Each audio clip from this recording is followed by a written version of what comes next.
Before I start, I wanted to both thank those folks here at Brown who invited me, but also my fellow panelists for what will be hopefully a good day of conversation.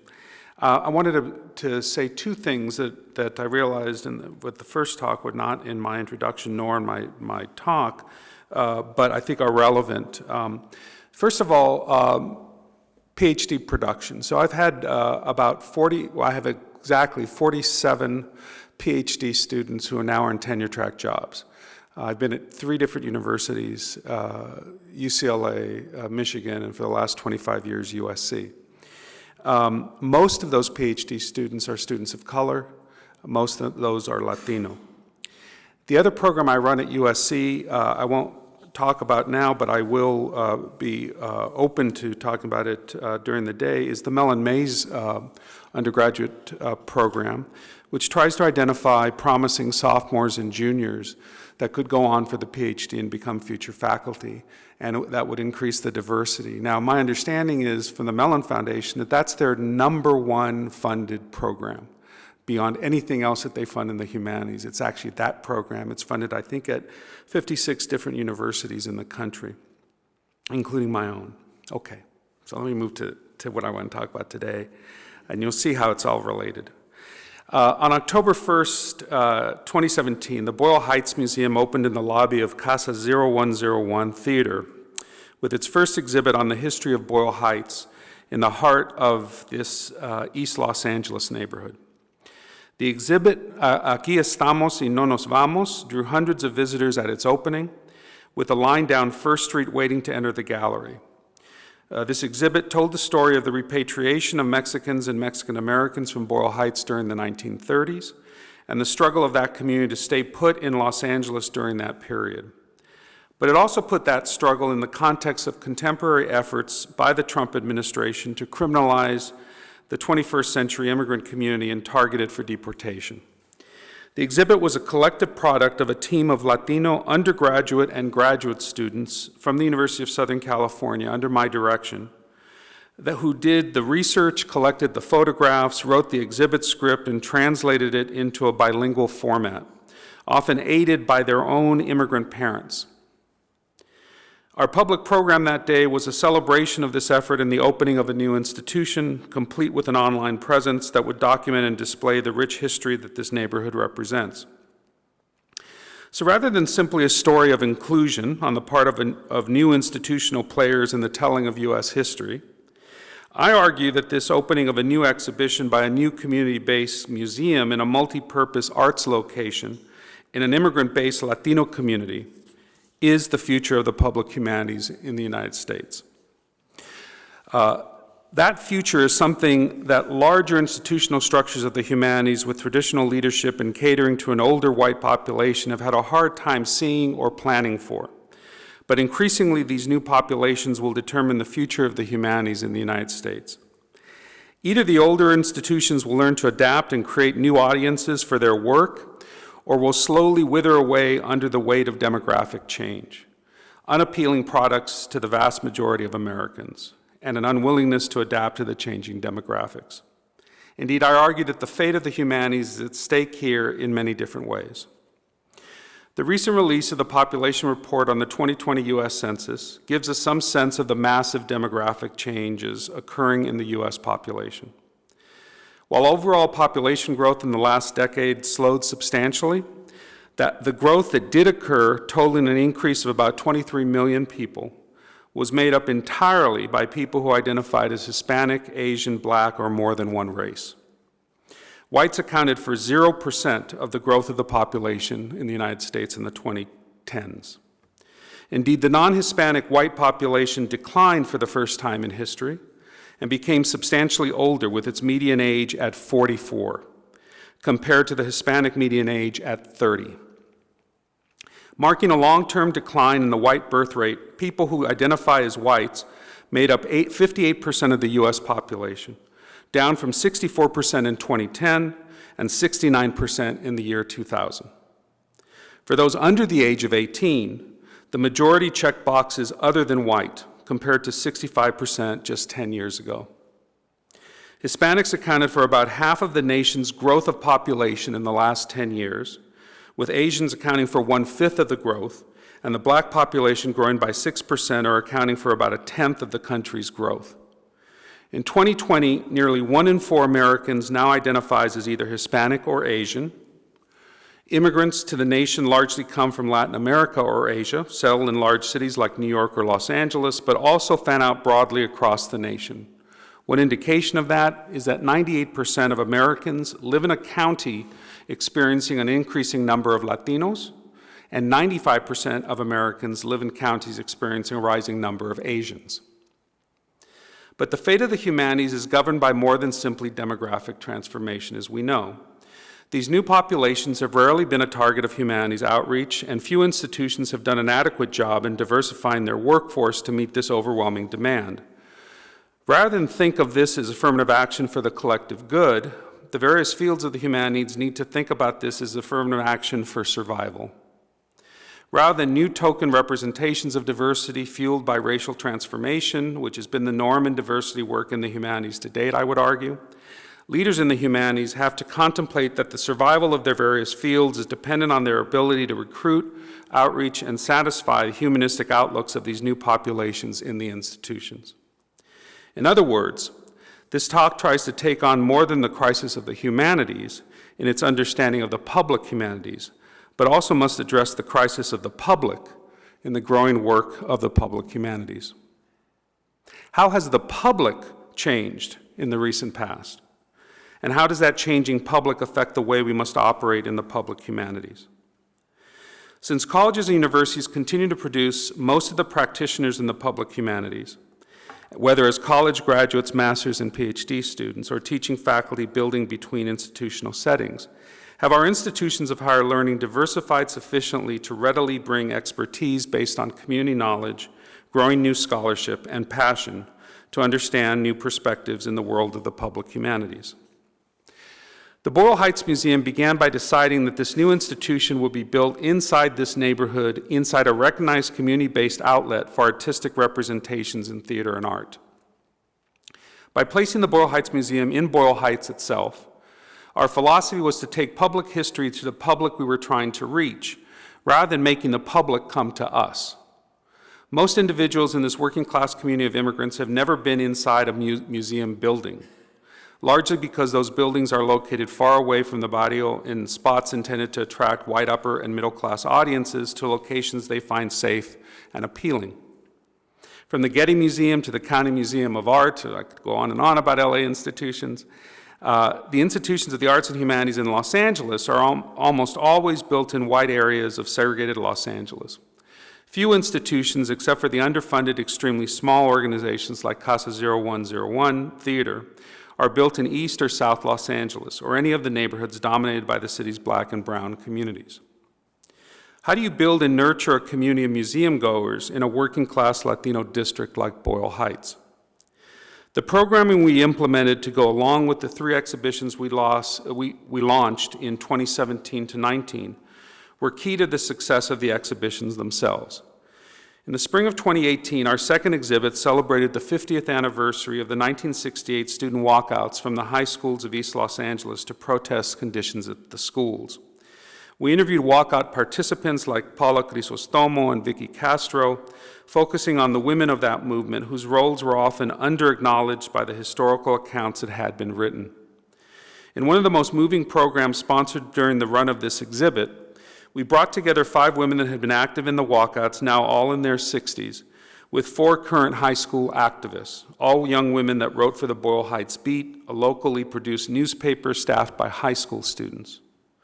While the young reporters started by asking questions to the walkout participants about their decision-making in their youth, eventually, the older women turned the tables and asked the young reporters about the struggles in their own lives. Some of the high school students emotionally recounted what life was like living in fear of your parents' potential deportation and the emotional trauma they suffered. Connections across generations, utilizing local history as a bridge, was achieved that day in a powerful and moving tribute to the resiliency of both generations of women activists. All of our exhibitions were, of course, bilingual in presentation, And we spent a great deal of time making sure that we used English and Spanish signage throughout to attract and sustain a multilingual population. We could tell that families appreciated this effort and visitors could read the exhibit text in whatever language they felt most comfortable in. Likewise, our online presence and our website was also consistently bilingual, and is to this day, as were all our advertisements about upcoming events and exhibitions. Because the exhibition itself was produced by a group of USC undergraduates and graduate students, who often concentrated their academic efforts in English, this was a strategic decision that was easier made than done in practice. We identified those of us that felt comfortable producing exhibition text in Spanish, and even utilized some of our own parents who were truly bilingual or Spanish dominant to check our translations or help with the basic work of producing the exhibitions in Spanish. The need to change and widen our approach to public history in the United States has been recognized as at the largest national scale by the Smithsonian Institution.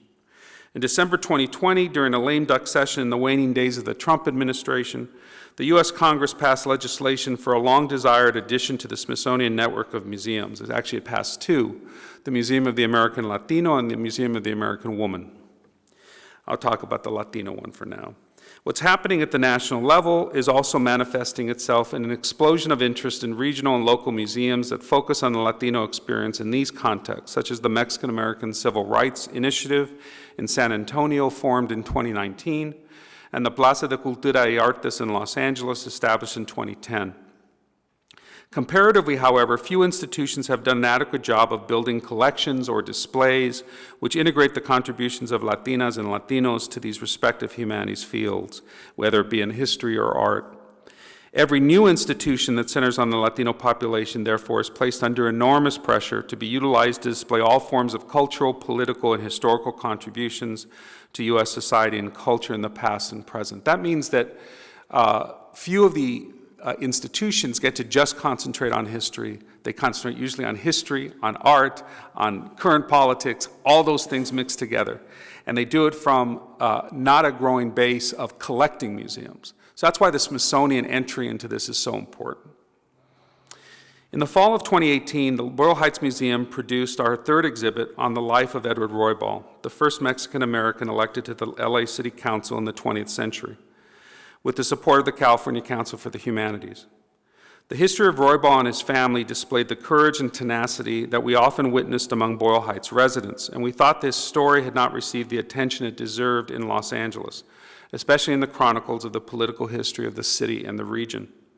In particular, the multiracial nature of the political coalition he put together in 1949, along with the newly formed Community Services Organization, the CSO, was critical in moving the neighborhood forward through electoral representation.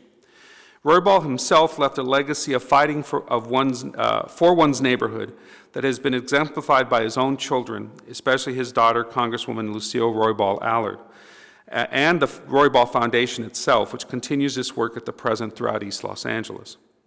We were honored to be featured in a Facebook Live interview with Univision, a Spanish-language television station in Los Angeles, that extended the reach of this exhibit and the theatrical play that was running at Casa 0101 at that time. And by the way, Spanish-language media in Los Angeles continues to cover our work pretty consistently. They are, by the way, the largest, they have the highest ratings for any television stations in Los Angeles, just in case you wanted to know about the public in the city of Los Angeles. One thing that became clear to us in the building of the exhibition on the life of Edward Roybal was the lack of commitment to the building of local, regional, or national archives, both material and document archives that could build exhibitions of the future. And this is increasingly going to be a problem in museum studies. Despite the fact that Roybal is one of the most important figures in the history of Los Angeles and the empowerment of the largest racial ethnic group in the United States at this time, no major institutional presence has shown interest in obtaining his city council desk, nor other material objects related to his tenure on the city council or in Congress for preservation purposes or future display and potential museum exhibitions. These materials remain in the office building which houses the Roybal Foundation in East Los Angeles. I know exactly where they are. Even while several university archives now house multiple archival collections of his vast legacy of paper archives from his various public offices over 60 years. Our small exhibit had the capacity to display reproductions of various documents from these paper archives, but simply was not secure enough to show material objects large or small. Those in Los Angeles and nationally that could hold and preserve those objects have not shown an interest in doing so. This is how the creation of future silences are enabled and sustained. Now, our Boyle Heights Museum team of public historians very quickly became known in Boyle Heights itself as a group dedicated to the preservation of local history. It's not surprising, therefore, that we were approached by Quetzal Flores, a noted local musician who at the time was working for the East Los Angeles Community Corporation, to evaluate a roomful of documents he encountered in Casa del Mexicano, a longstanding social service center in Boyle Heights, scheduled to be remodeled and repurposed. We were asked to evaluate the contents of file cabinets and storage boxes left behind by immigrant organizations, working with the Los Angeles Consul of Mexico all the way back to the 1930s, when that building was foreclosed and became property of the state of California. What we knew was that part of the collection had already proven useful in one of the first scholarly studies of undocumented workers in California by Stanford professor Ana Raquel Miñan. The team spent a day investigating the content of a room full of paper documents and newsletters, almost all in Spanish, as well as a unique set of photographs, and we produced a report which we circulated to a variety of university archives to gauge the interest for archival preservation. We found out that Stanford University Archives had already passed on the materials, and the Special Collection Unit at the University of Southern California also did not have an interest. But we connected with the archivist at the Library of the California State University, Los Angeles, that has particular interest in Boyle Heights history, and shared our report. After extensive negotiations with the current owners of Casa del Mexicano, Cal State University Los Angeles obtained those valuable documents, which will be made available to future researchers and curators. The Boyle Heights Museum hopes to partner with those libraries to help digitize the collection and utilize it in one of our future exhibits. This ongoing commitment to civic engagement through our work on the Boyle Heights Museum has also transformed my graduate teaching and mentorship. And this is where I want to focus. I believe that I am a part of a larger movement to radically change the nature of graduate education in the 21st century and to produce a new generation of scholar activists who do not structure their lives around scholarship only for the disciplines we represent, but rather desire to engage the wider public in everything they do. And rather than seeing this effort as just a new form of public history or community engagement standing alone, I believe it's going to require a full rethinking of the purpose of scholarship in the humanities for the 21st century, with a definition of the public which is much more expansive, multiracial, and class diverse than previous versions of civic engagement have been. In short, nothing less than a rethinking of humanities education at the graduate level is necessary to reinvigorate our disciplines and prepare us for the challenges of relevancy and impact for this new generation of scholars and publics. I know I'm not the only one thinking in this way. Certainly the AHA is thinking in this way, and a number of history departments, and we can go into that. At the same time, I'm aware of how desperately white the academy has remained, despite decades of work to diversify the profession. We can talk more about that. Just give you some numbers. Among full-time professors in 2013, the last numbers I got, 58% of faculty members were white men, and 26% were white females, with less than 3% of full-time professors being African American, less than 3% being Latino. In 2015, when racial minority students launched massive protests at campuses across the country, by the way, before Black Lives Matter, their number one complaint was the lack of minority professors in the classroom. There's been a lot of launching of new initiatives, but we have yet to see this follow-up, and this is where the Mellon Mays program, in fact, I think comes in interesting ways. But in this process, I've learned that young budding scholars do not simply want to reproduce the faculty lives that they see among current tenure-track faculty that they encounter in the classroom. They embrace a higher ideal of reaching the wider public with their work than is typical for most university faculty. Now, this makes sense to them, since our nation's K-12 school-age population is already majority minority, and whites now account for under half of all the births in the U.S. since 2012. Their public is not well represented among our humanities disciplines, and writing just for the discipline seems like a waste of their talents and interests. Over my career, I've searched for ways to make the study, research, and presentation of U.S. history more relevant in their lives, and in the lives of people of color, recent immigrants to this country, and those that are often marginal to U.S. universities. Projects to reach these wider publics have affected the kind of graduate students who have been drawn to work with me over the years. When we opened the Boyle Heights Museum in 2017, the project manager of that first exhibition was a first-year Ph.D. student in American Studies and Ethnicity, whose own pathway exemplifies the kind of graduate student I now consistently attract to the University of Southern California. Michelle Vasquez Ruiz was born to undocumented parents on the west side of Los Angeles who had emigrated to the United States from Oaxaca, Mexico. Like many other firstborn and first-generation college students, she was the child that translated for her parents growing up, dealing with doctors, teachers, and government inquiries. Michelle attended the University of California, Irvine as an undergraduate business student, but changed her major after taking her first Chicano Studies course. As an undergraduate activist in MECHA, a Chicano student political organization, Michelle continued wanting to make an impact on the lives of others for the better, especially as she became more aware of her own indigenous background. In her life, it was always faculty of color who encouraged her to think of getting an advanced degree, starting with a master's degree in history at California State University, LA. Michelle grew more critical of traditional historical approaches that did not engage communities alive today through oral histories and archival collecting, and sought an interdisciplinary PhD program in American Studies and Ethnicity. She was attracted to work with me because so many of my PhD students directly engaged the public in their work, particularly Latino communities. Her vision was to be a researcher actively engaged in archival collecting and in constructing new collections of populations like her own that have often been ignored by traditional libraries and archives. Her training has included digital mapping of indigenous communities in Los Angeles through UCLA, and her dissertation project she's at work at now compares indigenous populations of Los Angeles, particularly the migrants from Indian reservations in the 1950s, with those from Latin American countries in the late 20th century. Michelle realizes that community-based research requires a passion, commitment, and a sense of duty rare among traditional academics. As she says, quote, it is not just a job, but requires communication to a public outside of the academy that she wants to sustain and grow. Michelle describes the intellectual projects conducted by her mentors as, quote, uniquely human, where the connection to the public is clear and direct. We must take seriously the intellectual and the personal desires of this new generation of humanities scholars entering the academy, who are determined to have their work make a wider impact. One of the graduate students that has organized the public programming for the Boyle Heights Museum is Yesenia Navarette Hunter, a non-traditional PhD candidate in the history department who moved her family to Los Angeles from the state of Washington to attend graduate school. Yesenia grew up in a large migrant farm working family where she was born 13th of 17 children. The family came from Mexico, with many of them undocumented, and Yesenia grew up on the Yakima Reservation in the state of Washington.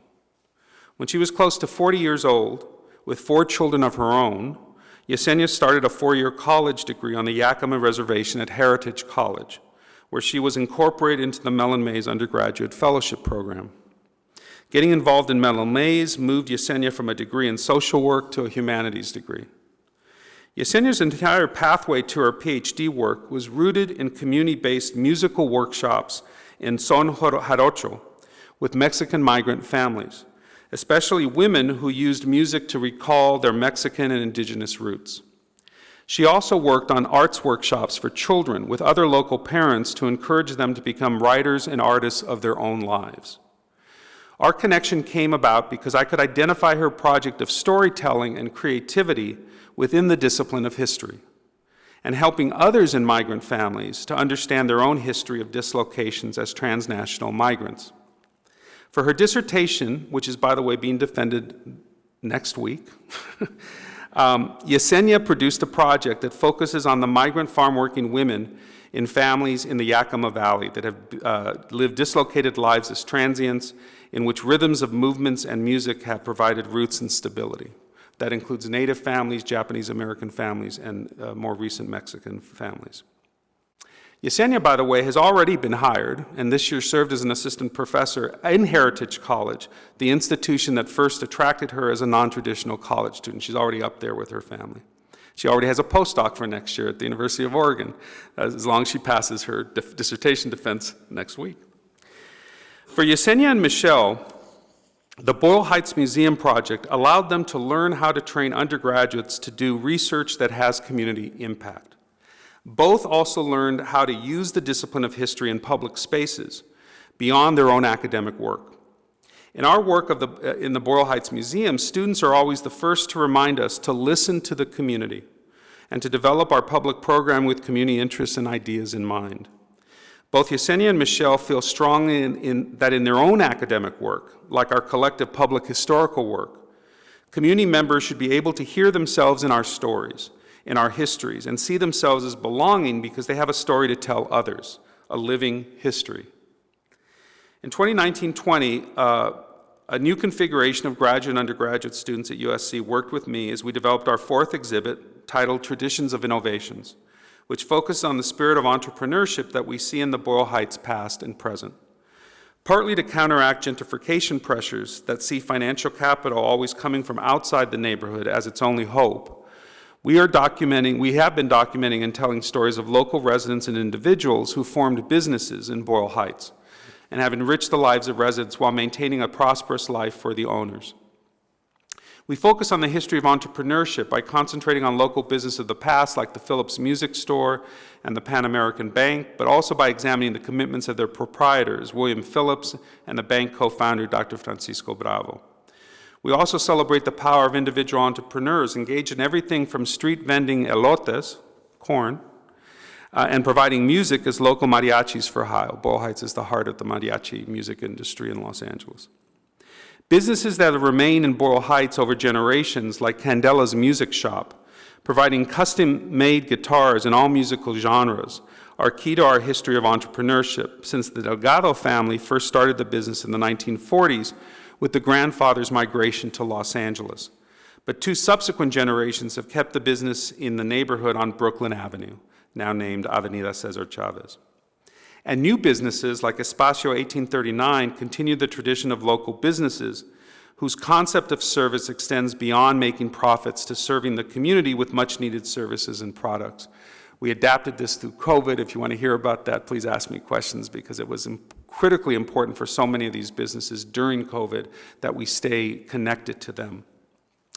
Through the telling and retelling of these stories, we hope to keep the history of the Boyle Heights community alive in the minds of current residents, students, and neighbors. But it's also clear to me that this is a living history that matters to local residents who often struggle to pass along hope to their children, growing up in times that national politicians and even local pundits target them as what's wrong in Los Angeles. I expect that the people living their lives in Boyle Heights today will continue making history that matters to the future of the United States. I've just written a book arguing that, and shaping the contours of lives as Americans for a long time to come. In other words, the Boyle Heights Museum, in one form or another, will have plenty more exhibitions to mount and stories to tell. There's no reason to believe any different. The histories told in our exhibitions exemplify the strength of a people who've overcome much adversity to persevere, survive, and prosper.